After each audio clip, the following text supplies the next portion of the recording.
Welcome to this edition of SKNIS Week in Review. The Week in Review highlights the top stories of the work of the government of St. Kitts and Nevis for the past week. Here's a look at some of the highlights for the week of October 6th to 12th. Independence Parade held. Decision to build National Heroes Park praised by visiting diplomats. PM Harris convened 2018 Estimates Committee meeting. And CDB assist with creation of new country strategy paper. I am your presenter, Sharon Amon.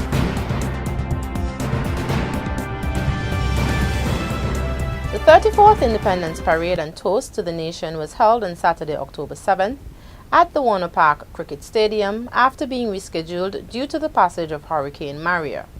Hundreds of nationals and a number of visiting diplomats attended the parade, which featured armed units from the St. Kitts Nevis Defence Force (SKNDF) and its Coast Guard unit, the Royal St. Christopher and Nevis Police Force and the Cadet Corps. Also on parade were unarmed units from the St. Kitts and Nevis Fire and Rescue Services, Her Majesty's Prison, Her Majesty's Customs and Excise Department, Port Authority Security, Girl Guides and Brownies, the Boys Brigade and Pathfinders, and the Mulfield Explorers Youth Club. The units were inspected by Prime Minister Dr. the Honorable Timothy Harris, while the march past was taken by Governor General His Excellency Sir S. W. Tapley Seaton. After the parade concluded, the troops marched to the SKNDF headquarters at Camp Springfield for the toast to the nation. At the function, Prime Minister Harris announced that the Coast Guard unit was adjudged best on display at the parade, while the Mulfield Explorers was credited for being the youngest participating group on the parade, as well as the largest.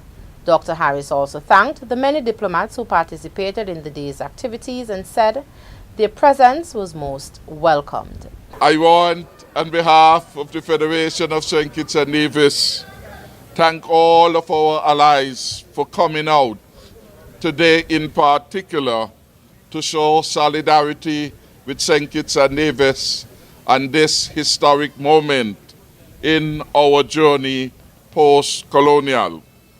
I thank them because many of them had agreed to come, and indeed some came for this special independence anniversary, but as a result of hurricane at that particular moment in time, our independence activities had to be postponed. And on the second go at it, if you will, several of them chose again to revise their schedules to be here in St. Kitts to show solidarity and support for the government and people of this young, beautiful nation. Immediately after the toast, Prime Minister Harris held 4 back-to-back bilateral meetings with the representatives from the Czech Republic, France, Japan, and Panama. The government's decision to construct a National Heroes Park came in for high praise during Saturday's 34th Independence celebrations. Visiting dignitaries complimented St. Kitts and Nevis's vibrant culture and remarked upon the importance of preserving the nation's history.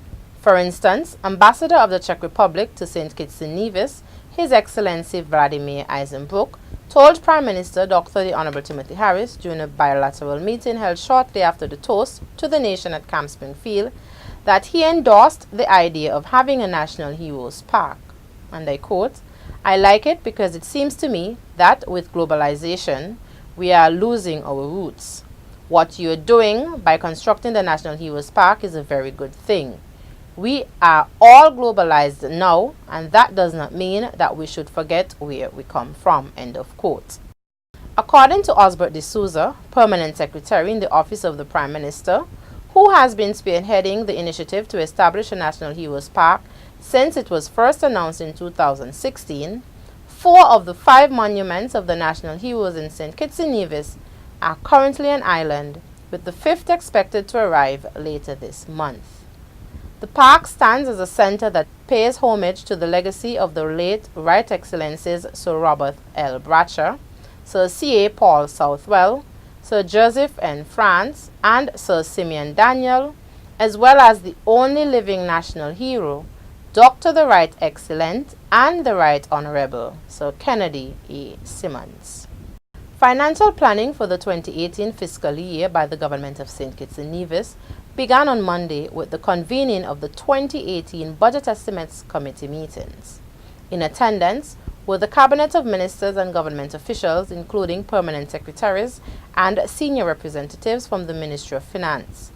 Cabinet heard presentations from various ministries as they outlined priorities and programs for the further development of St. Kitts and Nevis. The meetings were chaired by Prime Minister Dr. the Honorable Timothy Harris, who is also the Minister of Finance, and who outlined the meticulous process in funding the public sector. Even when we would have finished going through the ministries line by line, there may be matters that require further consultation between the Ministry of Finance and Sustainable Development and the respective line ministries. We are hoping that these could be done very quickly after this exercise, so that within a week we are at a better place as to what are the final resolutions of these matters, so that the actual work and the budget can begin more earnestly. Prime Minister Dr. the Honorable Timothy Harris. A team from the Caribbean Development Bank, CDB, wrapped up a series of meetings facilitated by the Ministry of Finance, at which a new country strategy paper was discussed. Financial Secretary in the Ministry of Finance, Hilary Hazel, thanked the team and said that the document would determine which areas of development were priorities for St. Kitts and Nevis and on which projects the government should partner with the CDB.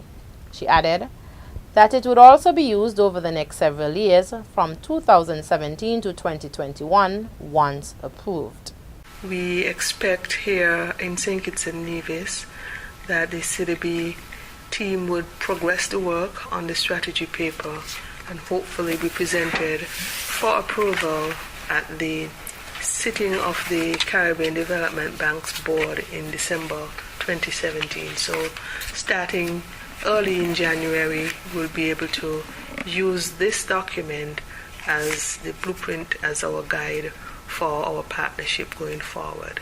And so we are confident because CDB has been a long-standing, strong partner with the government in the past, and we are only creating the opportunities for an even stronger relationship going forward. Hilary Hazel, Financial Secretary. The Ministry of Education conducted a week-long workshop titled Model Safe School Training Program, which ran from October 9th to 13th. It was aimed at assisting in the creation of safer educational facilities and comprised of information sessions as well as a practical session at schools on St. Kitts and in Nevis. This training is timely as the Caribbean has recently been impacted by Hurricanes Irma and Maria, said Senior Assistant Secretary Eleanor Phillip. These two major hurricanes resulted in the devastation of many of our neighboring islands. Therefore, the training is geared towards us here in the Caribbean, helping us to assess our schools for vulnerability. And so, the training is to familiarize our participants with vulnerability assessment tools. Vulnerability assessments consist of identifying and evaluating potential risk and areas of weaknesses, for instance, the vulnerability of school buildings to natural disasters and other hazards. The training was done in collaboration with the National Emergency Management Agency, NEMA, the Caribbean Disaster Emergency Management Agency, SDEMA, the United Nations Office for Disaster Risk Reduction, UNISDR, and the Austrian Development Agency, ADA. Wednesday's October 11th edition of Working for You focused on expanding and upgrading the postal services in the Federation of St. Kitts and Nevis. Guest speakers, Postmaster General Daria Gill, the Deputy Postmasters General Darian Vera, St. Kitts, and Rhonda Williams, Nevis, and Assistant Secretary Brent Lapsey sat down with SKNIS's co-host Jacqueline Bryan to discuss the role of the post office in our daily lives and in doing business, as well as some of the challenges postal personnel have to tackle in the execution of their duties. The discussions also explored how the expansion of postal services will meet the changing needs of the public in a technological age. Brent Lapsey explains further. We are trying to make it more paperless, so cut down the waiting time of customers. And we are working with customs and doing some training as well. So we are very close with them in terms of doing the Asikoda training. And so when you come in, everything will be up and running for you, everything calculated so you wouldn't have to be waiting so long. You get out as quick as possible. We're working also on that. We also had discussions about having notifications via your smartphone. Really? Those are things we had discussions on, and we'll see how well we can get those into play in the near future. The reason why we're discussing via smartphone, because we found that even when we made changes and we send out notifications, even though we sometimes use LAZ to get the word out, and we use the email address, other persons don't even check the emails like that often. They usually get on their phone, they order something, and that's it. Don't really go into the emails much. So probably to check to see if they get a notification to say the stuff reach. So we realized that we wasn't reaching everybody. So we had a discussion and we said maybe we might have to move in that direction. Getting more alerts via the phone, like you have a package arrived at the warehouse, and also have it tracked to see where it is. That was Brent Lapsey, Assistant Secretary, General Post Office, St. Kitts. Several pieces of cricket gear were donated to the government of St. Kitts and Nevis by the government of Australia as a way of promoting family togetherness and to further encourage women and children to love the sport. Minister of Foreign Affairs, the Honorable Mark Brantley, accepted the donation that was handed over by His Excellency John Pilbeam, Australia's High Commissioner to St. Kitts and Nevis. He expressed thanks to the government and people of Australia and said that the cricket gear will be put to good use. We are extremely grateful to Australia and to you, Excellency, for championing this donation of cricket gear. I believe the use of this cricket gear will only redound to enriching the skill level and experience of individuals in all teams and groups who will use them. St. Kitts and Nevis stands in full support of your government's conviction that sports diplomacy remains an excellent avenue through which important cultural and other bonds can be forged and strengthened.